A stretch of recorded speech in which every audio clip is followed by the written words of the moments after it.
오늘 한 날도 주님의 은혜 가운데 평안하시고 승리한 날을 구가하고 계십니까?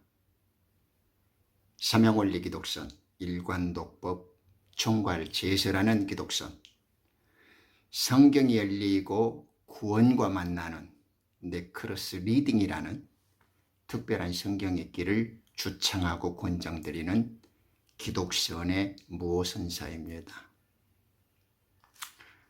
오늘도 여전히 생명의 말씀, 구원의 복음, 그리고 우리의 생명을 다시 살리는 은혜와 능력의 말씀을 가지고 뵙게 되어서 너무나 감사히 생각합니다. 오늘은 제일 많이 듣고도 가장 모르는 슬픈 이야기 6번째, 복음이란 무엇인가?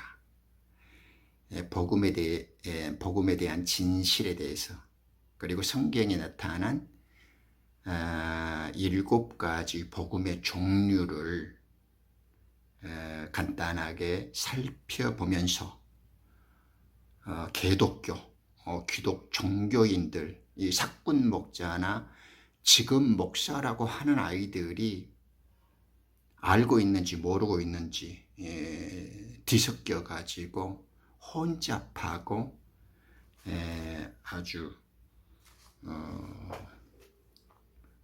이렇게 애매하게 모호하게 만들어버린 성경의 진실에 대해서 조금 더 정확하게 관찰해 보려고 합니다. 이 several distinct gospels 이렇게 하는데요. 좀 같은 복음이라는 말을 성경에서 사용하지만은 그 7개의 복음에는 각기 구별할 만하고 독특한 특징을 가진 실익이 있다라는 말입니다. 이런 단어를 이 상황에서 썼다. 그 말은 뭔가 강조하고 싶고 특별한 메시지를 전달하려고 하는 의도가 있다라는 말이죠. 그래서 이제 우리말로 옮기면 좀 구별되어지는 7가지 복음이다라고 말할 수 있습니다. 그래서 성경의 distinct several gospel이라고 이제 보통 우리가 말을 하죠. 이게 성경에서 어떤 주의, 어떤 생각, 어떤 특별한 상황이 있었고 그것을 강조해서 표현해주고 싶었다. 그럴 때 이제 그 가스펠이라는 복음이라는 단어를 사용했다라는 겁니다. 그것이 성경에는 7번 드러납니다. 그리고 another gospel, one false gospel이라 해서 이제 거짓 복음, 바울의 표현으로 다른 복음이라고 써진 이 거짓 복음이 하나 나옵니다. 그래서 오늘 이 시간에는 복음이란 무엇인가? 성경에 나타난 7가지 종류의 복음의 진실을 간략하게 살펴보면서 성경이 같은 복음인데도 왜 이 디스팅트한 개념들을 빌려서 표현하고 있는가? 이거에 대해서 약간 정확하고 정교한 그리고 세밀한 관점을 좀 가져볼 필요가 있습니다. 성경에서 바울은 이렇게 rightly dividing이라는 말을 쓰죠. 옳게 진리를 옳게 나누어 분별해라라는 말을 쓰는데 제가 이렇게 청취를 보내면서 가장 서글프고 안타깝고 눈물겨웠던 것이 이 한글 성경의 이 개독교 이 성경을 마치 교양소설이나 성경 에세이식으로 혼의 지식과 현란한 어떤 교리적인 색채와 성경 소설로 만들어서 멋지고 세련되게 지저대뿐 아이들. 그런데 정확히 들어가 보면 성경이 말하는 진리, 그 복음의 진실하고는 굉장히 빗나가고 있고 교묘하게 그것을 회방하고 있는 이 간사하고 간교한 이 더러운 혀들. 여러분 이제는 이 종교 파멸 사회, 이 교회 탈출의 시대이기 때문에 이 거짓 혀를 갖고 교회를 음료의 소굴과 이 마귀들의 집단으로 만들어가는 자기 그 또아리를 만들어서 배나 지옥 자식을 만들어가는 이들의 그 술책에 걸려들지 말고 두 눈 부릅떠야 할 시간입니다. 그래서 이제 가스벌이라는 말은 우리가 흔히 듣는 것처럼 그래도 타이딩, 굿 타이딩이라고 그러죠. 이제 보통 우리가 흔히 현대적인 용어로 굿 뉴스라 이렇게 말하지 않습니까? 복음은 말 그대로 좋은 소식, 좋은 뉴스다 이렇게 말하는데 저는 이 뉴스라는 어감을 별로 이렇게 반기지 않습니다. 우리가 보통 뉴스라고 할 때 어떤 사실이 있었다라는 것을 알려주는 거잖아요.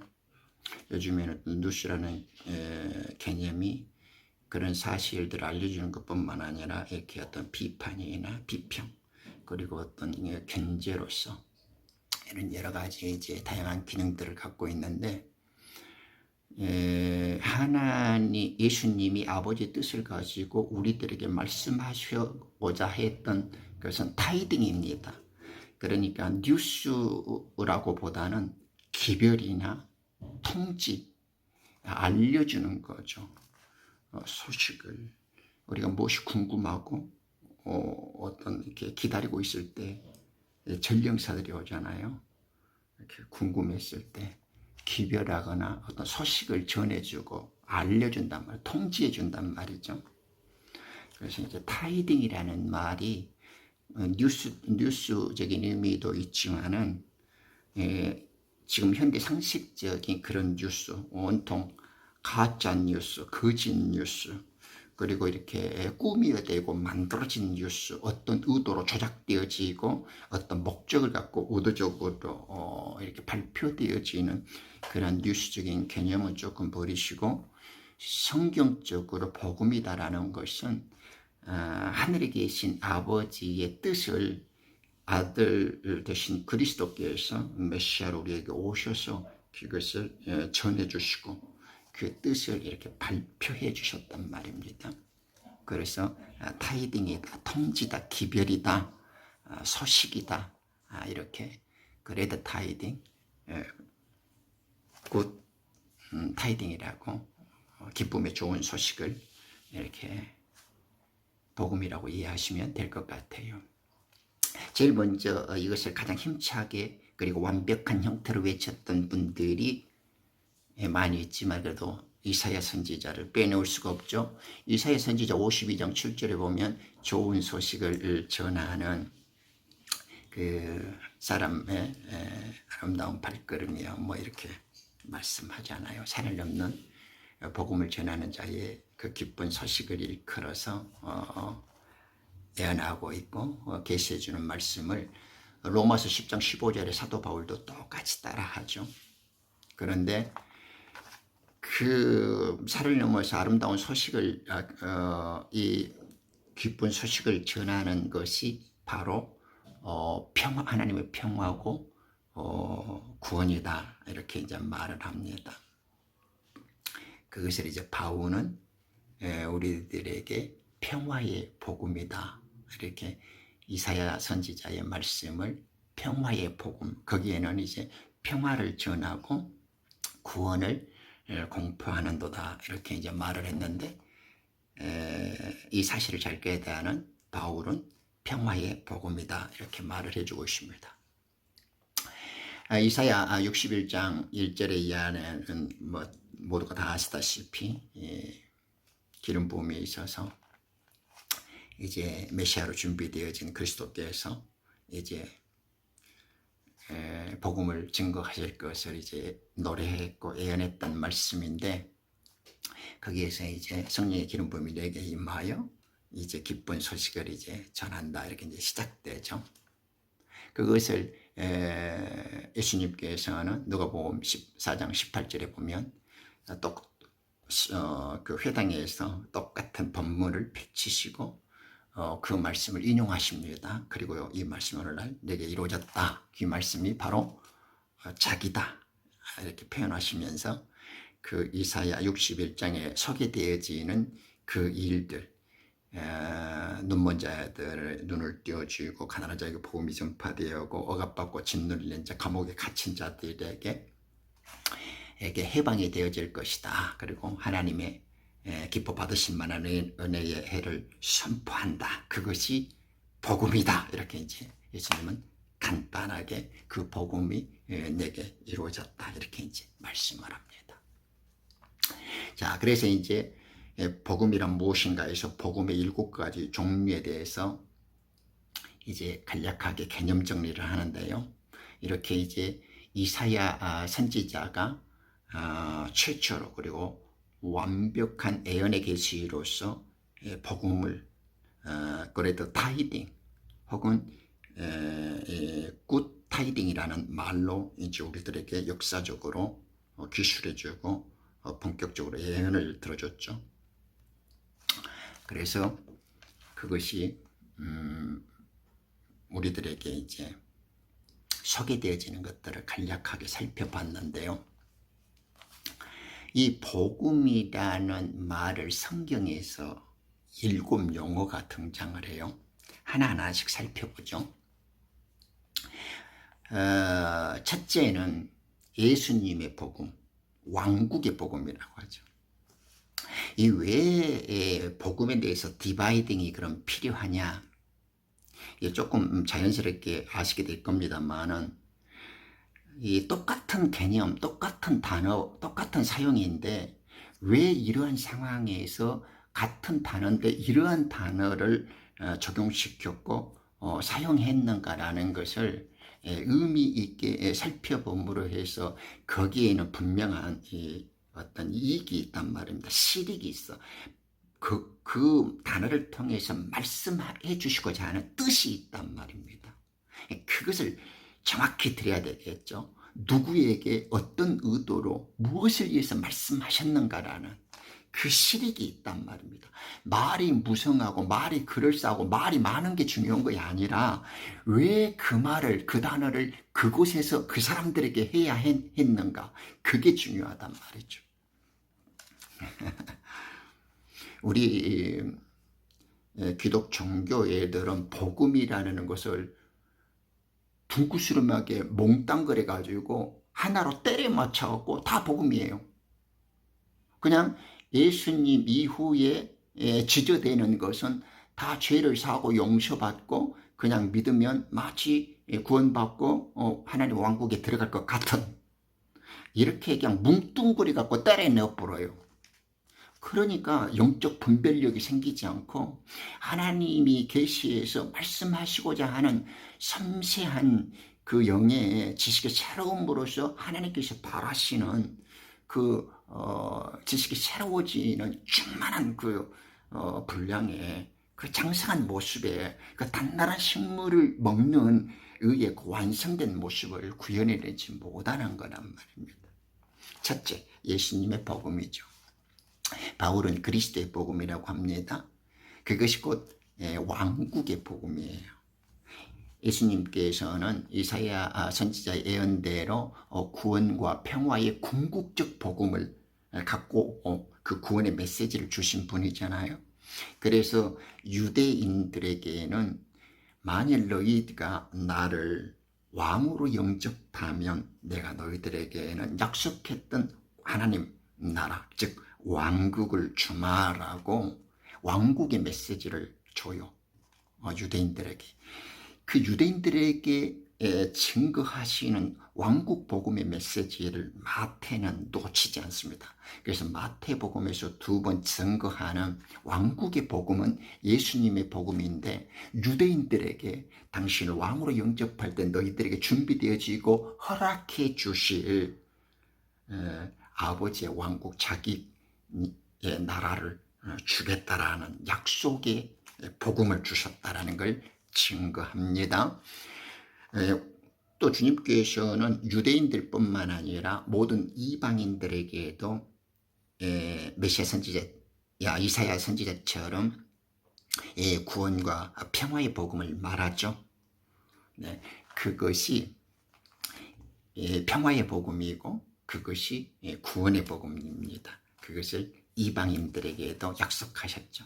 그래서 이게 도로와 시돈, 갈릴리 가나에까지 이제 당시에는 유대 민족들에게 왕국을 약속해 주신 그것을 실현이 시켜줄 뿐만 아니라 온 이방인들에게도 구원과 평화의 복음을 증거해야 하는 사명을 다 증거해 주시죠. 그것이 예수 그리스도의 복음이고 예수 그리스도께서 약속하셔서 유대인들, 이스라엘인들에게 먼저 주고자 했던 왕국의 복음이라고 사도 바울은 증거해 줍니다. 두 번째, 아브라함의 복음이 있습니다. 아브라함의 복음입니다. 갈라디아 3장 8절에 보면 바울이 증거를 해줘야죠. 아브라함의 사건을. 믿음을 통하여 모든 민족이 내 안에서 복을 받으리라. 네, 그 말은 하나님께서 아브라함에게 약속해 주셨던 말씀이지 않습니까? 그것을 바울은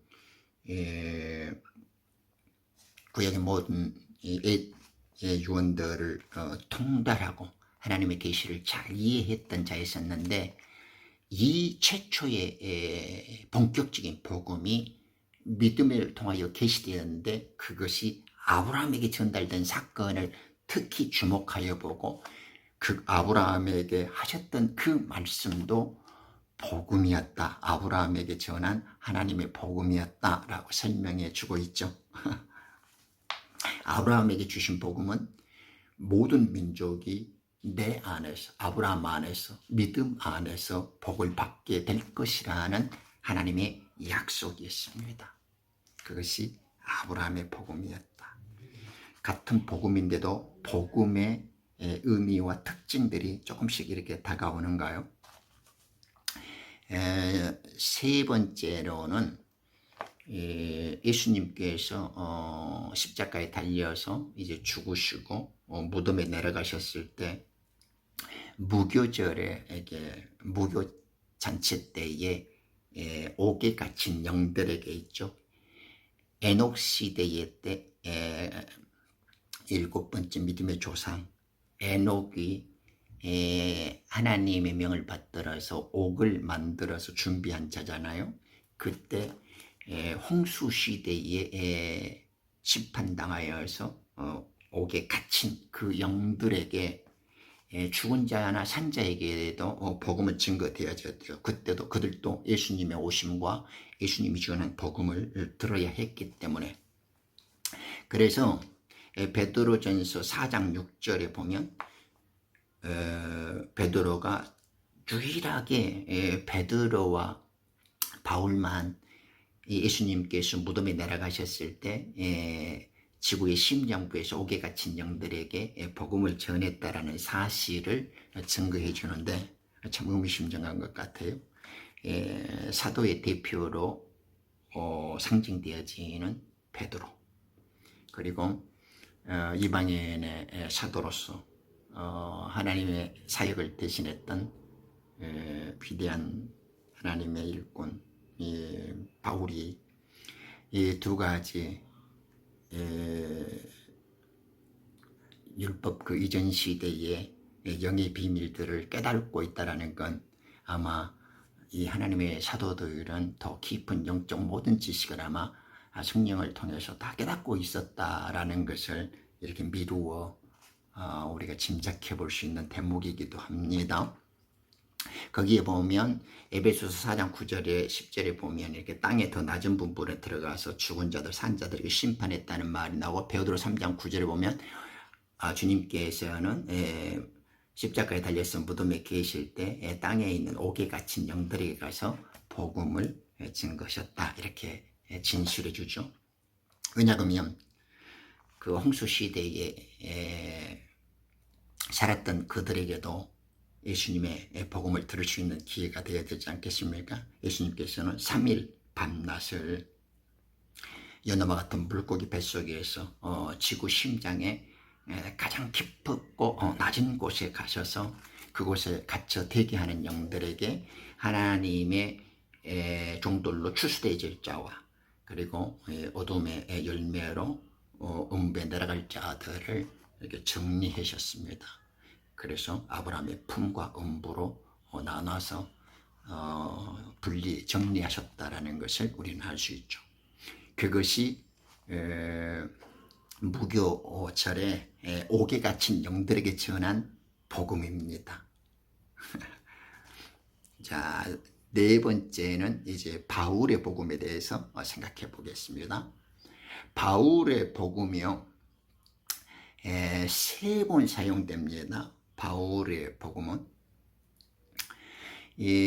바울은 참 놀라운 분이에요. 왜냐 그러면 바울이 이 다메섹 도상에서 이제 꼬꾸라져서 예수님을 만나 뵙게 되죠. 그 이후 이 나의 복음이라는 그 바울의 표현들은 그런 예수님의 가르침을 특별히 정리를 해서 조직적으로 잘 이렇게 완성시켰지만은 무엇보다도 누구도 이쪽에 알지 못했던 그 신비의 계시, 그런 것들을 자기가 또 하나님께 받은 바 그 큰 비밀들을 직접 말하기도 했죠. 그런 것들을 생명과 부활에 관한 메시지, 그리고 3층전까지 가서 직접 보고 들었던 것들까지도 우리들에게 소상하게 말해주는 것을 알 수 있죠. 그래서 바울의 복음, 바울의 표현대로 나의 복음이다 라고 말합니다. 다섯 번째 복음은 이스라엘 백성들에게 가나안 정복, 그 가나안 칠족석의 토벌을 명령하시잖아요. 하나님께서는 아무것도 염려하지 말라, 내가 먼저 가서 그들을 이제 너희들에게 붙일 것이다. 그래서 너희들은 이제 그들을 섬멸해야 된다라고 이제 말씀해 주시죠. 그런데 가나안 정복 전쟁에 나섰던 이스라엘 백성들은 처음에는 말씀을 좀 준행한 듯 하지만은 그래서 하나님의 그 명령에 철저히 순복하지 못하고 결국에는 그들이 오히려 그 칠족속들의 그 행태대로 우상숭배라든가 이렇게 물질, 그리고 이제 그 이방 풍습 같은데 오히려도 변해버리잖아요. 결국에는 바울의 표현대로 그들은 복음을 들었으나, 즉 하나님의 명령을 받았으나 그것을 믿음과 결합시키지 못했다라고 이제 지적을 당하죠. 그래서 하나님의 명령과 계명을 우리는 받고도 그것을 철저히 믿음에 입각해서 아멘으로 순종하지 못합니다. 이런 불순종과 폐역들이 결국에는 우리를 실패를 낳게 되어지고 하나님의 은혜에서 떨어진 자, 그 구원에서 이제 멀어진 자의 모습으로 이제 추락하게 되어지죠. 그러니까 먼저 선택당하고 먼저 부르심으로 이렇게 은혜를 입었어도 그것을 끝까지 믿음으로 결합시키지 못해요. 그래서 완성된 승리를 한 믿음으로 나아가지 못한 모습을 보였죠. 가나안에서 불러내짐을 당해서 광야에서 이렇게 가나안으로 들어가도록 백성들을 촉구했던 그 하나님의 메시지와 명령들을 바울은 또한 복음이다 이렇게 설명합니다. 그것이 히브리 4장 2절에 나오죠. 그런 대장 예수님을 모시고 군사작전을 감명해서 물리적으로 정복전쟁을 완성해야 한다는 이스라엘 민족에게 내리신 그 말씀도 바로 복음이었다 라고 합니다. 그 다음에 이제 여섯 번째, 하나님의 은혜의 복음이라는, 이것을 좀 들어보셨죠? 하나님의 은혜의 몸, 성경은 다 은혜죠. 하나님의 은혜 아니고 뭐가 있겠습니까? 은혜 빼버리면 정말 아무것도 아니죠. 온통 이 세상이 만들어지고 우리가 살게 되어진 것 자체가 은혜고, 하나님을 알게 되었다는 것이 은혜고, 하나님을 모르는 자도 사실은 하나님의 은혜 가운데서 살고 있는 거죠. 고린도전서 15장 3절에 보면 이런 구속사의 애정과 이런 모든 과정들, 그런 어떤 일들, 그 속에서 어떤 십자가 사건에 이르기까지 그런 것이 전부 하나님의 은혜였다. 또 이렇게 하나님의 은혜를 특별히 노래하는 사도행전 20장 24절에는 바울이 그러잖아요. 내가 달려갈 길, 선한 길을 다 마치고 이제는 그 나의 죽음의 길까지 선한 길을 다 싸웠으니 내가 이런 것들을 이제 두려워하지 않는다. 나를 위해서 이제 영광의 면류관이 예비되어 있다라고 이제 하나님의 은혜를 고백하는, 이 모든 것이 하나님의 은혜였다라고 이제 고백하는 장면이 나오죠. 그가 달려갈 길을 다 맞출 수 있었던 것도 자기가 한 것 같지만 결국에는 하나님의 도우심과 은혜였다라는 걸 고백하지 않을 수 없죠. 우리도 마찬가지죠.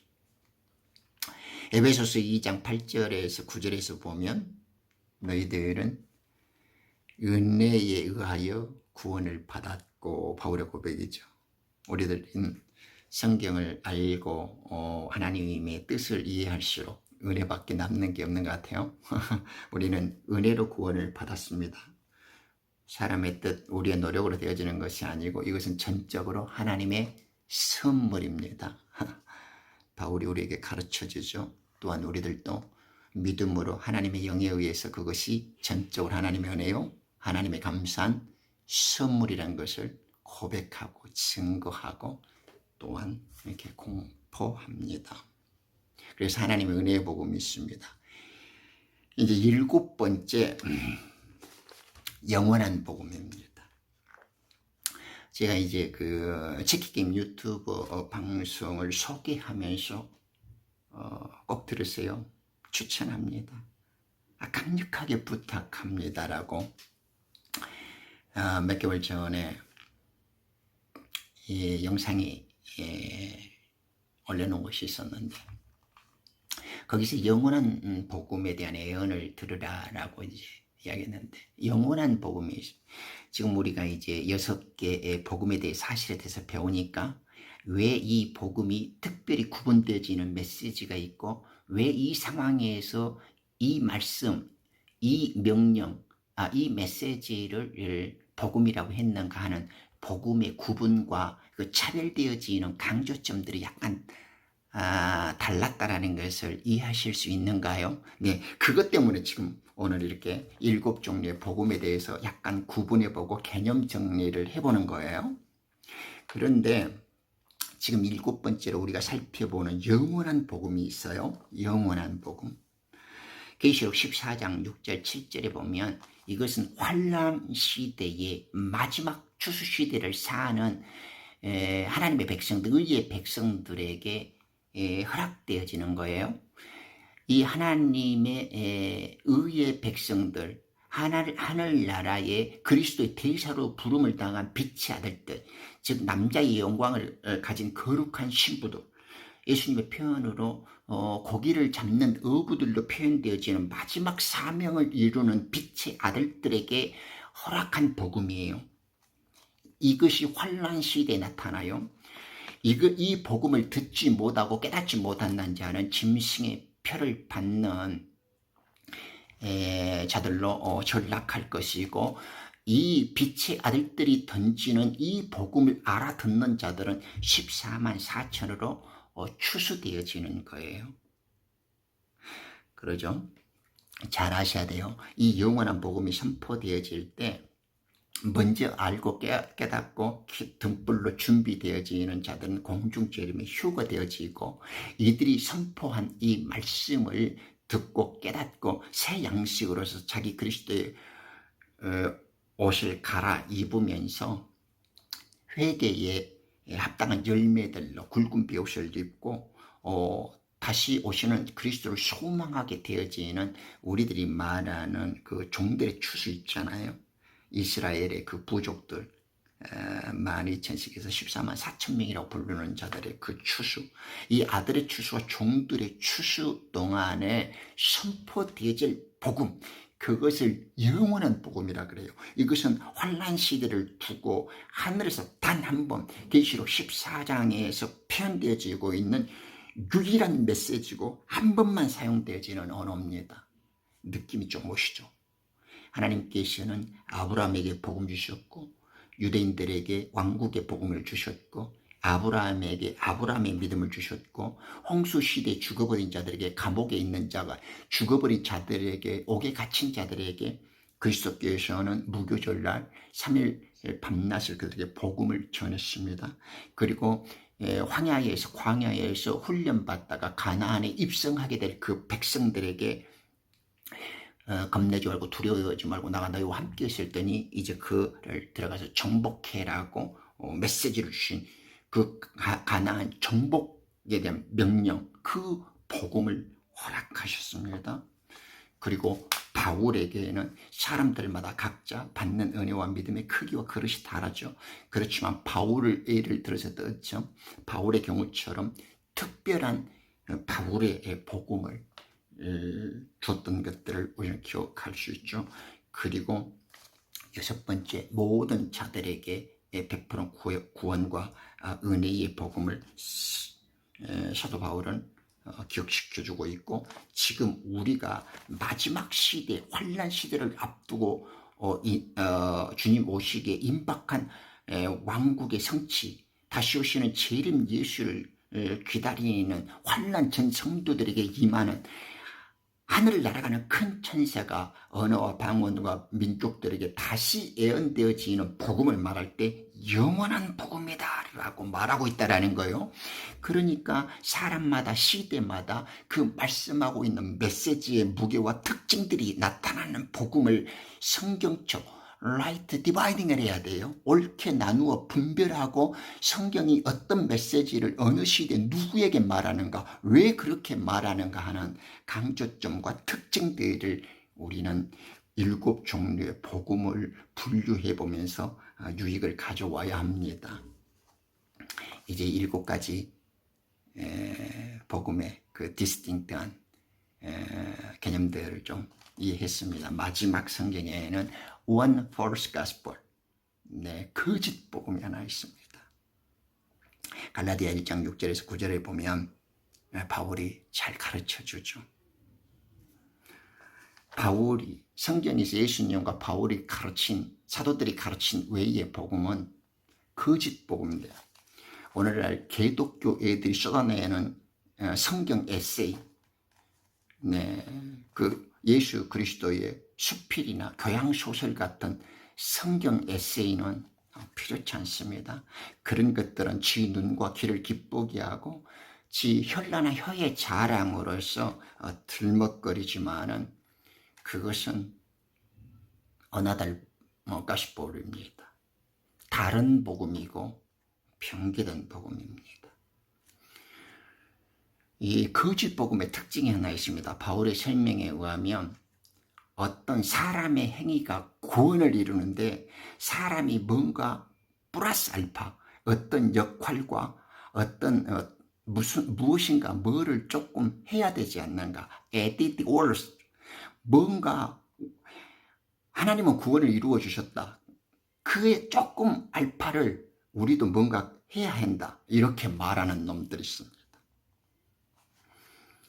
한국의 저 천한 놈들, 교수님, 박사님, 그 옷 입고 다 폼 잡고 온갖 간교하고 그럴싸한 거짓과 비진리와 살짝 가공되고 조작된 언어들을 설파하는데 아주 뛰어난 거짓들, 뱀의 혀를 가진 휘황찬란한 그 성도들 삥 뜯어가지고 귀 즐겁게 하고 지갑 잘 열게 만들어서 멋있는 교회 예배당 건물 짓고 사람들 긁어 모으면 그것이 능력이고 그것이 뭐나 하나님의 영광을 위하는 것처럼 이렇게 착각을 불러일으키게 만드는 이 매직, 마술사와 같은 사꾼들이 있단 말이야. 양의 탈을 치고 지만 하나님 알고 지만 지기를 말하는 것처럼 떠드는 자들요.